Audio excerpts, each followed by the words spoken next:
Përshëndetje për të gjithë nderuar shikues, me Edvin Parucën ju përcjellim edicionin e orës 16:30. Jemi me Enisida Tufo në studio, ndër të tjera në këtë edicion do të ndiqni. Eurodeputeti Knut Fleckenstein i dha një mesazh të qartë opozitës që betejën politike ta zhvillojë në parlament dhe shtoi se takimi me kreun e Partisë Demokratike Lulzim Basha nuk do të jetë një takim për negociata, ndërkaq i pyetur nga gazetarët tha se nuk do ta vizitojë çadrën e protestuesve. Në ditën e 4 të protestës së opozitës para kryeministrisë, lideri demokrat Lulzim Basha tha se rrëzimi i qeverisë është garancia e vetme për zgjedhje të lira dhe të ndershme. Basha tha se protesta do të shtrihet në të gjithë vendin për t'i dhënë zgjedhje shqiptarëve. Asgjë do të jetë si më parë. Kryeministri Edi Rama ka sulmuar opozitën se me bojkotin e kuvendit ka penguar reformën në drejtësi. Ai kërkoi Bashës që le të protestojë dhe bojkotoj kuvendin, por jo reformën, duke i kërkuar të sjellë në parlament 3 deputet për të ngritur komisionet e vetingut. News 24 identifikon të dyshuarin e radhës në grabitjet e parave të bankave në rrugën e Rinasit. Ai është Klement Çala, 28 vjeçari nga Elbasani, i cili u identifikua nga dëshmia e të penduarit Admir Çerpja. Ndërkohë policia njoftoi arrestimin e Dash Kupës, një tjetër i implikuar në grabitjet e bujshme. Nga qelia e burgut Ergys Kolaveri mohon akuzën si autori atentatit me snajper në burgun e Vaçarit, ku mbeti i plagosur një dënuar kosovar. Në një lidhje direkte për emisionin Me zemër të hapur, ai deklaroi se nuk ka lidhje me atentatin e dështuar ndaj të dënuarit Gazmir Daci. Me moton "Nuk është dita e presidentit tim", mijëra demonstrues protestuan sot kundër politikave të presidentit Donald Trump në shumë qytete amerikane. Në thirrjet regjimi Trump ka dështuar, ata reaguan kundër agjendës së tij.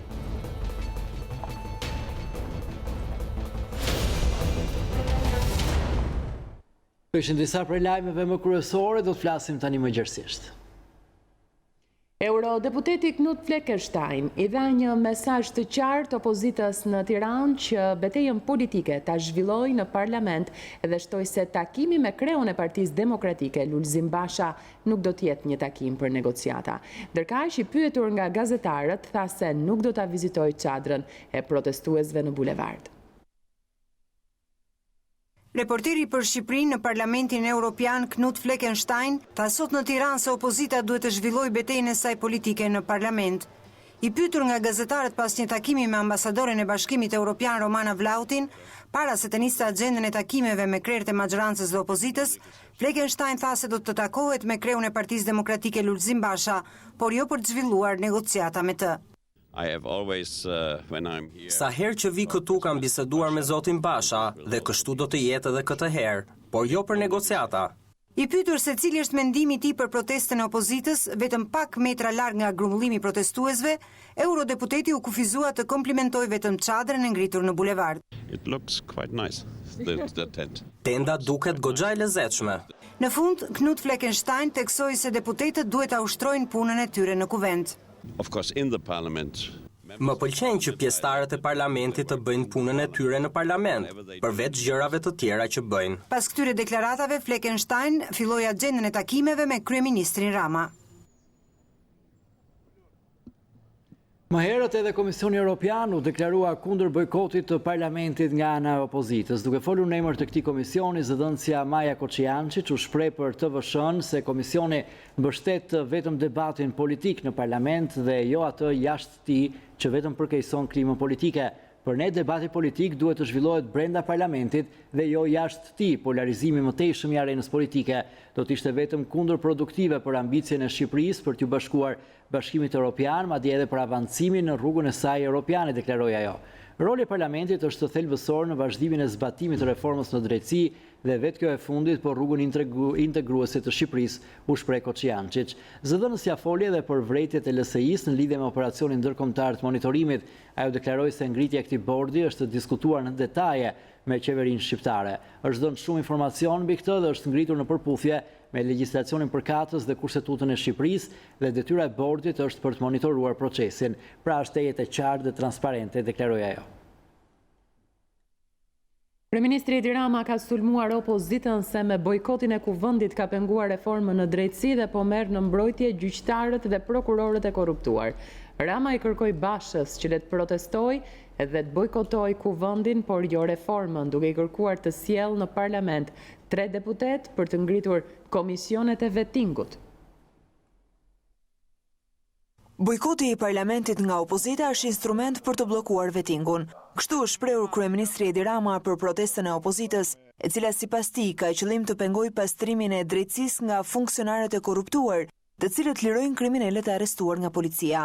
Respekt dhe i sinqert për çdo njeri zakonshëm që proteston, por jo për organizatorët e një proteste që bojkotin e parlamentit e ka instrument për të bllokuar vettingun. Le të aprovojnë të kundërtën, le të vazhdojnë të protestojnë, le të vazhdojnë të bojkotojnë parlamentin dhe le të çojnë atje 3 njerëz duan që i përfaqësojnë për të ngritur komisionet që populli shqiptar përmes parlamentit dhe me kushtetutën në dorë të shpëtojë nga kthetrat e këtyre killerave të veshur me toga të zeza. Në po të njëjtën linjë ka qëndruar edhe ministri i Brendshëm Sajmir Tahiri, i cili tha se armiku më i madh i policisë është gjyqtari që liron kriminal. Armiku më i madh i policisë është sistemi i drejtësisë, që bën drejtësi sipas muskujve, sipas paras, sipas mikut, sipas pushtetarit dhe jo sipas ligjit. Zgjidhja më e madhe për të pasur një Shqipëri më të mirë, më të drejtë, me një shoqëri shumë më të sigurt, është pas një diskutim reforma në drejtësi. Këto deklarata kryeministri dhe ministri i Brendshëm i bën gjatë një aktiviteti për promovimin e grave në polici. Sipas tyre, angazhimi i tyre në policinë e shtetit e ka përmirësuar këtë institucion, duke renditur institucionin më të besueshëm në vend. Në bashkëbisedim me protestuesit në Çadër, kreu demokrat Lulzim Basha tha se protestat do shtrihen anëmban Shqipërisë. Sipas tij asgjë do jetë më si më parë, derisa zëri i shqiptarëve për zgjedhje të lira dhe qeveri teknike pa Ramën kryeministër të dëgjohet. Çdo ditë e më të vendosur deri në realizimin e plot, jo të pjesshëm, por të plot të kushtit ton, zgjedhje të lira dhe të ndeshme, largimin e këtij kryeministri dhe një qeveri teknike që garanton votën e lirë qytetarëve shqiptarë. E kam një përgjigje sot. Tjetër, pse duhet ikë qeveria? Kur çdo institucion ka rënë për shkak të qeverisë. Kur shteti ligjor ka rënë për shkak të kryeministrit që shkeli pari me 2 këmbë ligjin. Kur parlamenti ka rënë për shkak të kryeministrit që e ka mbushur me kriminal. Kur mediat kanë rënë sepse marrin nga mëngjesi deri në darkë urdhra, kërcënime dhe zhagën e lekëve nga ai kryeministër që njihet sot në gjithë Ballkanin si modeli korruptimit mediave. Kur kjo qeveri ka rrëzuar çdo institucion, a nuk është koha ta rrëzojnë këtë qeveri? Si garancia vetme që mos të rrëzoj të vetmin institucion që e mban Shqipërinë në këmbë zgjedhjet e lira dhe të ndeshme. Nuk ka detyrë më të madhe se sa këtë protest ta shtrim anëmban Shqipërisë. Asgjë nuk do të jetë më si më parë derisa zëri i shqiptarëve për zgjedhje të lira dhe të ndeshme të dëgjohet dhe vullneti i tyre të respektohet.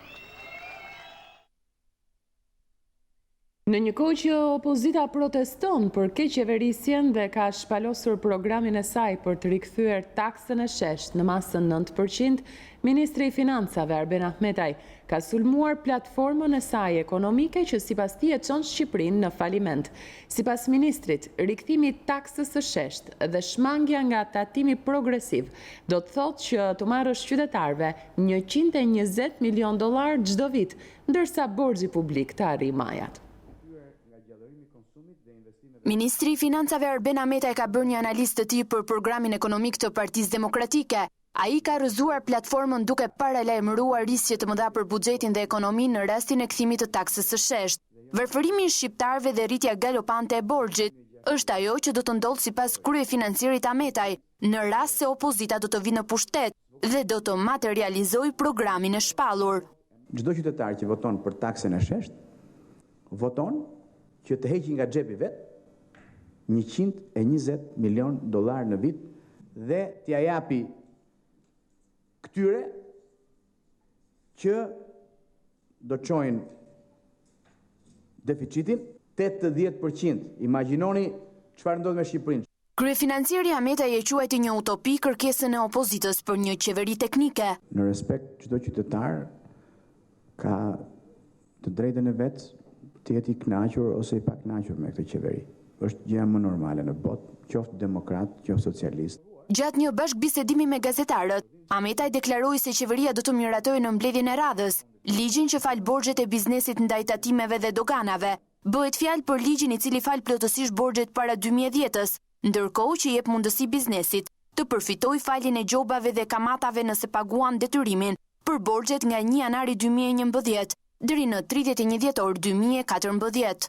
Detyrime potencialisht për të fshirë në total janë gati 90 miliard lek dhe unë besoj që sipërmarrja do të formalizohet në masë nëpërmjet kësaj mase, por dhe buxheti i shtetit ka për të përfituar të ardhura nëpërmjet lehtësimit të pagesës së principalit e shoqëruar me fshirje borxhesh, me fshirje gjobash dhe interesash.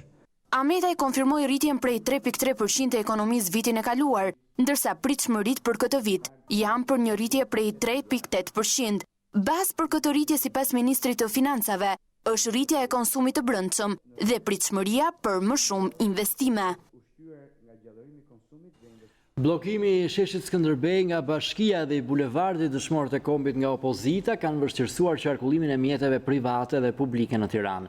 Rruga e Elbasanit, një segment i bulevardit Bayramçuri si dhe zona e bllokut, sidomos gjatë orëve të mëngjesit, përballen me trafik mjetesh i cili është rënduar edhe më tepër pas bllokimit të bulevardit për shkak të protestës së opozitës. Vështirësitë në qarkullim që shkaktoi bllokimi i sheshit Skënderbej, ku punohet prej muajsh për projektin e ri, i shtohet tani edhe bllokimi i një tjetër arterie kryesore në Tiranë, që nga fillimi i protestës së opozitës dhe ngritjes së çadrës në bulevardin Dëshmorët e Kombit, qarkullimi është bllokuar totalisht nga kryqëzimi me bulevardin Bayramçuri e deri te kryqëzimi me Presidencën. E bllokuar vijon të mbetet edhe rruga Ismail Qemali. I gjithë trafiku dhe ngarkesa e këtij aksi është devijuar tek zona e ish-bllokut dhe tek rruga e Elbasanit. Numri i mjeteve që ngecin në trafik është më i madh në orët e mëngjesit, ku të punësuarit që duhet të paraqiten në mëngjes në punë kanë hasur vonesa. Qytetarët shprehen se qëndrojnë në trafik për më shumë se 30 minuta dhe përveç vonesës, rritin edhe konsumimin e karburantit.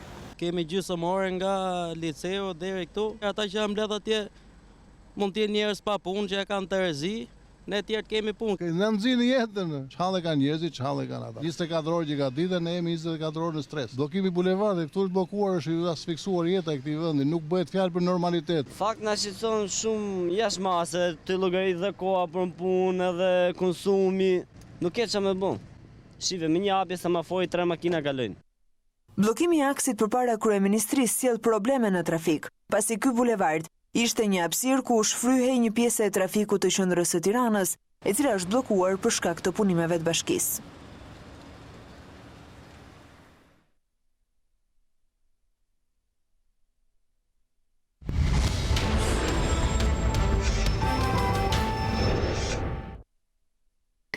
Dyshimet për përfshirje në veprime korruptive quan prapa hekurave ish drejtorin e përgjithshëm të burgjeve Artur Zoto. Ndalimi i njeriut që drejtoi burgjet për më shumë se 2 vite gjysmë u bë paraditën e sotme me njerë pasi gjykata e krimeve të rënda me kërkesën e prokurorisë caktoi ndaj tij masën e arrestit me burg në mungesë. Arrestimi i Zotos vjen pak muaj pas vënies nën akuzë të ish zëvendësit të tij, Ilias Labi, gjithashtu i dyshuar për korrupsion. Burimet thanë se Zoto dyshohet për abuzime me tenderat e ushqimeve në burgje.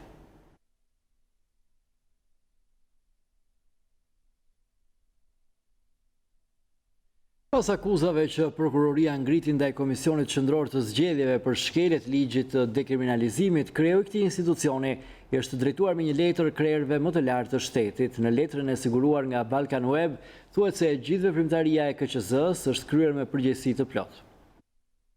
Pak ditë pasi prokuroria nisi hetimin për Komisionin Qendror të Zgjedhjeve, kreu i saj është drejtuar me një letër krerëve të shtetit si edhe disa prej përfaqësuesve ndërkombëtar në Tiranë.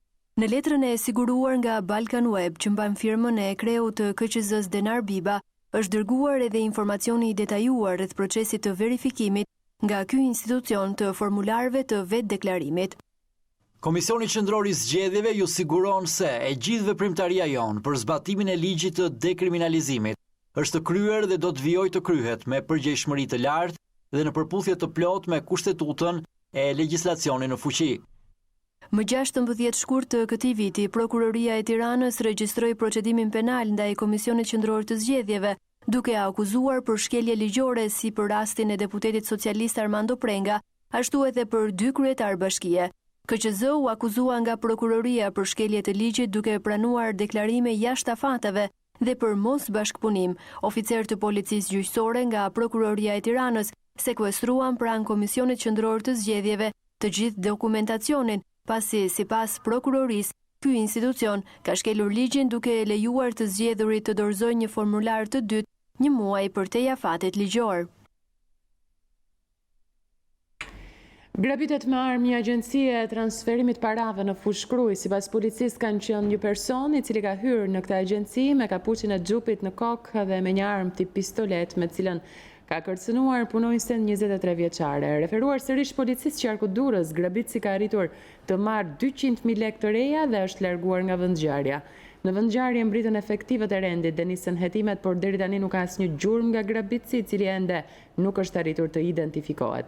Kjo është hera e dytë që grabitet kjo pikë e transferimit parave. Disa muaj më parë, persona të pa identifikuar arritën të futen brenda duke prerë hekurat e qepenit e duke grabitur shumën që ndodhej në Ark. Dyqani ndodhet rreth 30 metër larg komisariatit policisë.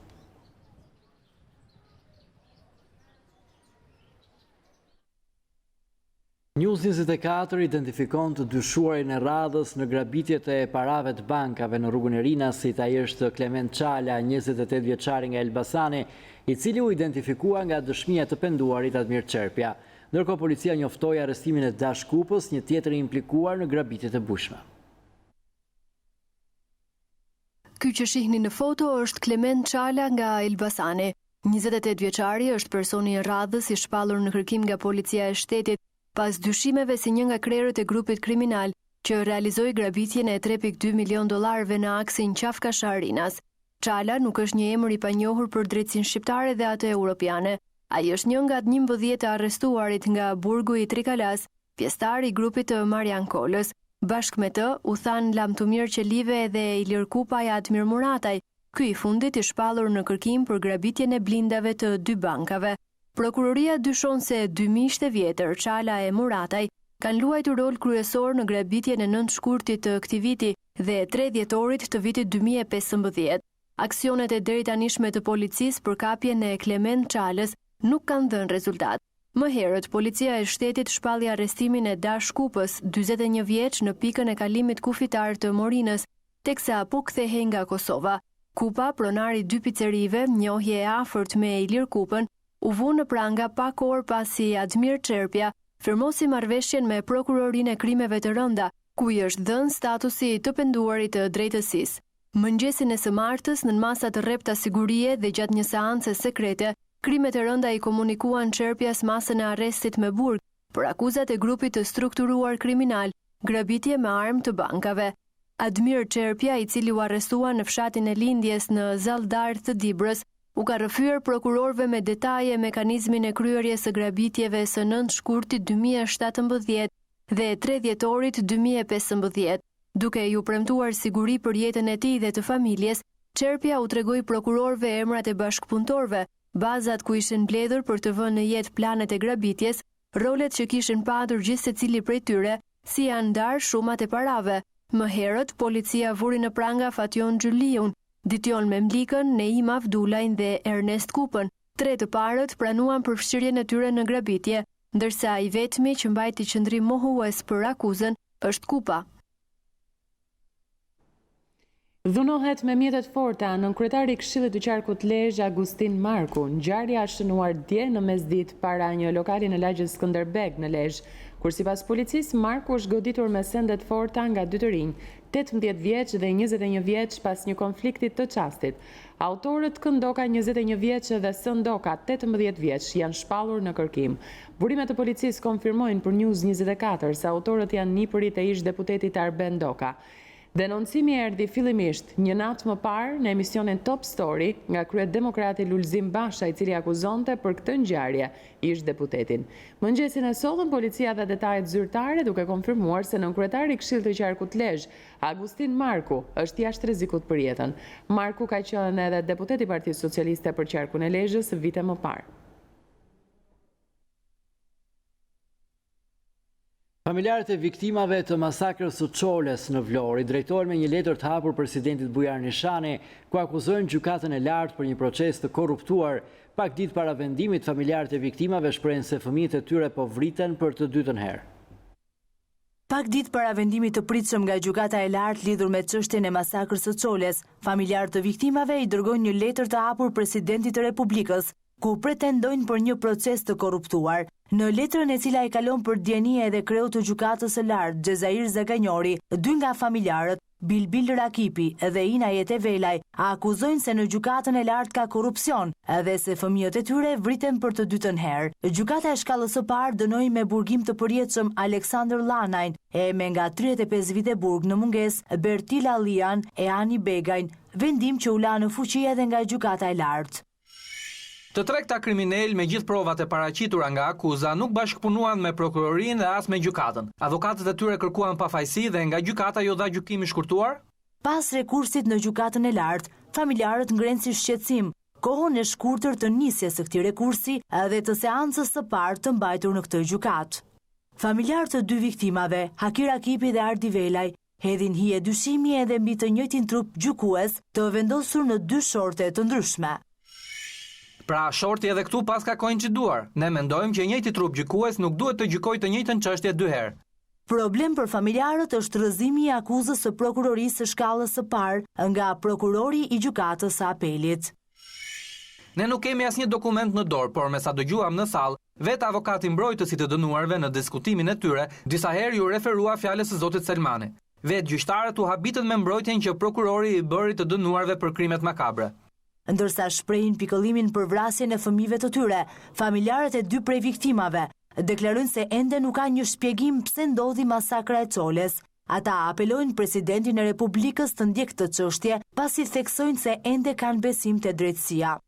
Ju lutem edhe një herë ta merrni në shqyrtim pasi koha është shumë e shkurtër, deri në datën 23 shkurt, datë në të cilën do të merret vendimi. Gjithçka u shënua në një lokal të lagjes Çole në 7 prill të 2015-s, konflikt që përfundoi me viktima nga të dyja palët. Nga njëra palë humbën jetën dy shokët, Hakir Rakipi dhe Ardi Velaj, ndërsa nga pala tjetër u vra Albi Limaj dhe u plagos Aleksandr Lanaj, i vetmi që vijon të qëndrojë në burg. Fillimisht u arrestuan edhe Bertila Liaj dhe Ani Begaj, që shoqëronin Lanajn, por gjykata e Vlorës i liroi e kërkoi pak kohë më vonë arrestimin e tyre, por tashmë dy të rinjt vijojnë të shijojnë Aratin. Emisioni me zemër të hapur i është kthyer atentatit të vitit kaluar në Vaqar, ku u plagos Lili Dule, vepër për cilën u akuzuar Gys Kolaveri. Prindrit e këtij fundit mohojnë akuzat, ndërkohë që edhe veti akuzuari telefonoi nga burgu dhe tha se provat filmike që ekzistojnë dëshmojnë qartë se nuk është ai autori i plagosjes. Atentati me snajper në burgun e Vaqarit në korrik të vitit të kaluar ka qenë në fokus të emisionit me zemër të hapur të autores Sevis Ahmeti. Prindërit e Ergys Kolaverit, të dyshuarit si autori i plagosjes së Lili Dules në dhomat e Erimit, rrëfejnë konfliktin e hershëm të djemve të tyre me Gazmir Dacin. Ata edhin poshtë dyshimet se i biri ka dashur të vrasë për hakmarrje Dacin dhe thonë se drejtësinë për djalin e vrarë ja kanë lënë në dorë shtetit. Sa kohë më parë në Francë, përpara se të ekzekutohej djali? 5 vitesh. Mbas 5 vitesh është ekzekutuar djali juaj, që ka ekzistuar ky konflikt në Francë. Kanë dashur të negociojnë me familjen tuaj mbas ekzekutimit të djalit dhe plagosjes së tjetrit? Jo, nuk kam punë me të ndër të shtetit. Në telefon nga paraburgimi 302, vetë 26 vjeçari i dyshuar ka rrëfyer se ku ka qenë në çastin kur është kryer krimi. Sipas tij, provat filmike dëshmojnë qartë se ai nuk është autori. Kallëzojnë fare qartë kamera shqyr zotit, që jam kum gjonë kamera mes për mes rrugës ku kum kalu, nga ai lokali që kum qonë Diamant, deri ke shtëpia e Zelal Dasit, plus kanë qonë kamera tjera, shqyr zot, deri ku kum shku ke shtëpia, deri në orën 4:30 që thohet që është bo ka nos krimi, jam në kamera që kum shku drejt te ke shtëpia. I ka planifiku vet ai person. I ka planifiku këto gjona që i ka bo ndaj familjes time. Boll halle e probleme kena, tani na akuzojnë ne. Rifat dhe Vashe Kulaveri thonë se ky është një skenar i sajuar dhe bojnë apel që organet shtetërore të veprojnë e të mos lejojnë që të vazhdoj persekutimi në familjen e tyre. Policia italiane ka sekuestruar në brigjet e saj një tjetër gomone me drogë të trafikuar nga Shqipëria. Mediat italiane raportojnë se gomonja nisur nga Shqipëria u kap në brigjet e zonës së quajtur Cala Corvino në afërsitë të komunës Monopolit në Bari. Sipas policisë italiane, ngarkesa me rreth 500 kg marijuanë me vlerë më shumë se 2 milion euro në treg do ngarkohej më tej në 2 furgon. Ndërkohë, sipas mediave italiane, 2 skafisët shqiptar arritën të largoheshin me shpejtësi me 2 furgonët të cilët do të përdoreshin për transportin e marijuanës. Sekuestruan 53 kg marijuanë në kufirin greko shqiptar, operacioni policisë u përqendrua në zonën e Kestrinit në Igumenic. 3 trafikantë shqiptar u vu në pranga, konkretisht Aulant Sulejmani, 30 vjeç, Ardit Koçi, 31 vjeç dhe Marius Driza, 36 vjeç. Sipas policisë, 3 shqiptarët kishin kaluar kufirin me ngarkesë në këmbë përmes tokave bujqësore të Kestrinit. Droga ishte ndarë në 32 pako. Policia arrestoi edhe një 41 vjeçar grek në momentin që sapo kishte mbritur për të marrë ngarkesën me marijuanë, të cilat do të trafikonte në shtetin grek.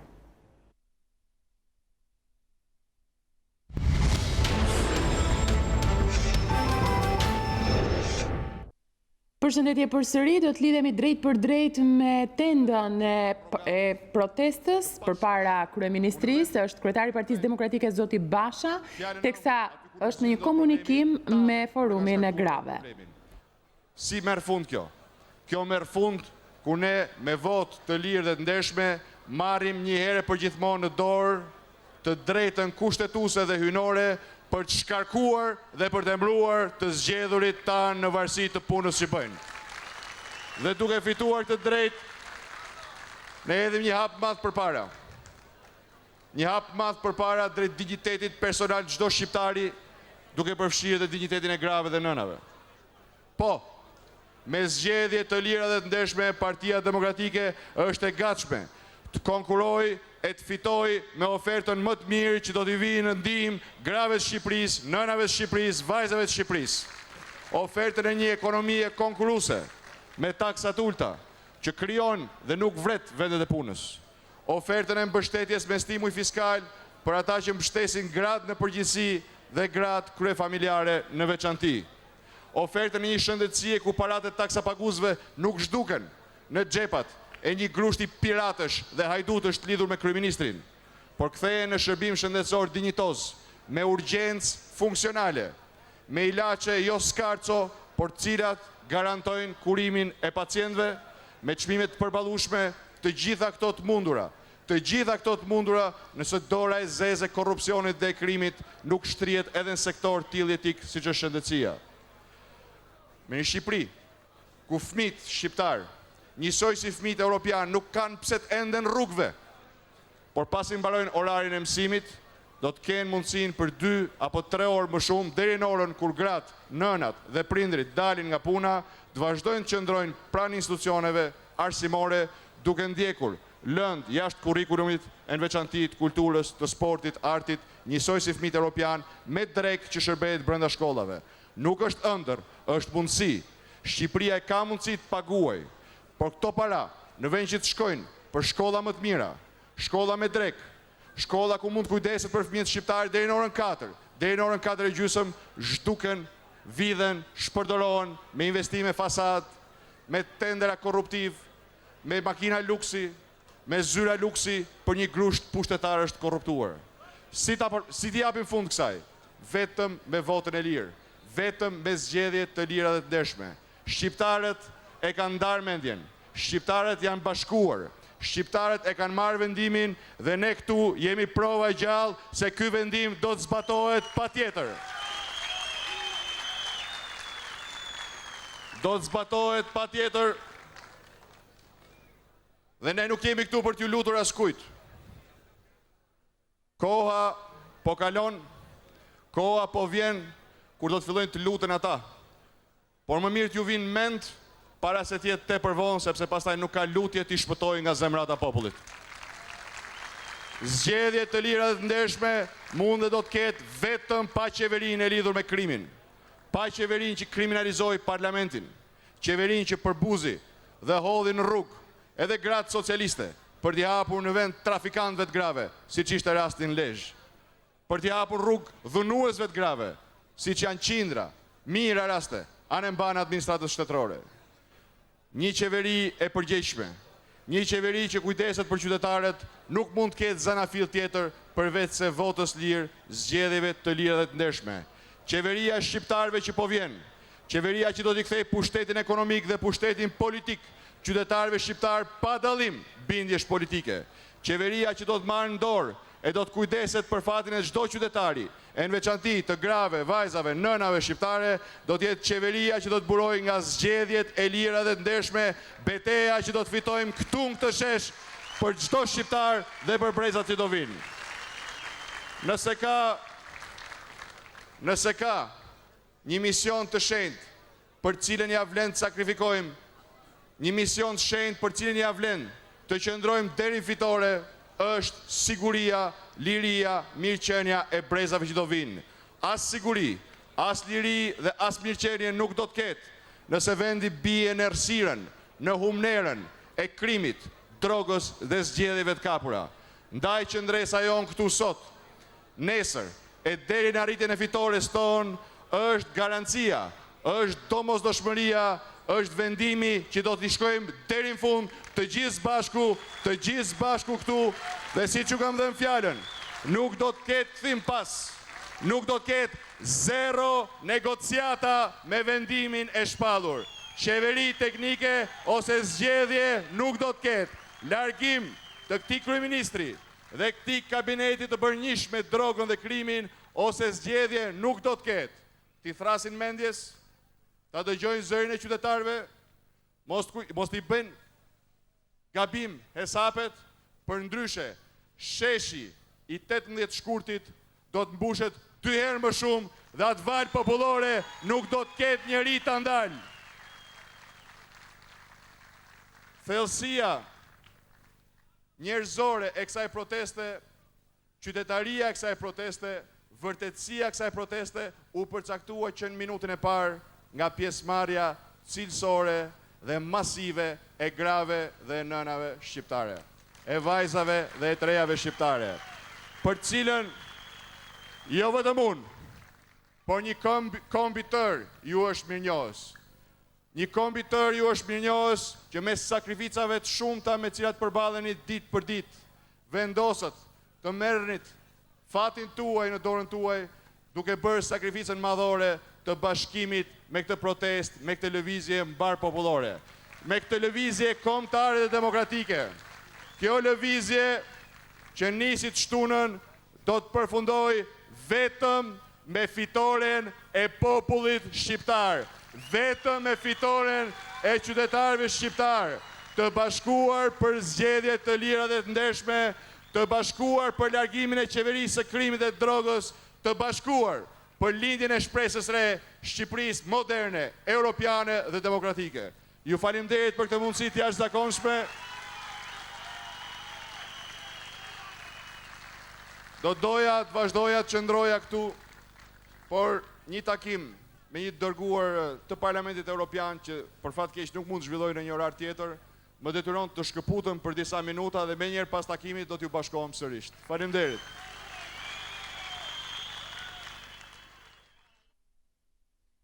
Ishim drejt për drejt me kryetarin e Partisë Demokratike Zotin Basha, i cili ka mbajtur një fjalim dhe ka komunikuar me pranin e grave tek çadra e vendosur përpara kryeministrisë. Është forumi i gruas i mbledhur aty. Zoti Basha do të largohet për disa minuta edhe më pas do të rikthehet tek tenda. Ne shkëpusim këtu transmetimin e drejt për drejt, do të vijoni të ndiqni zërin e Amerikës e më pas transmetimin në News 24 do të vijoj me rubrikën Opinion.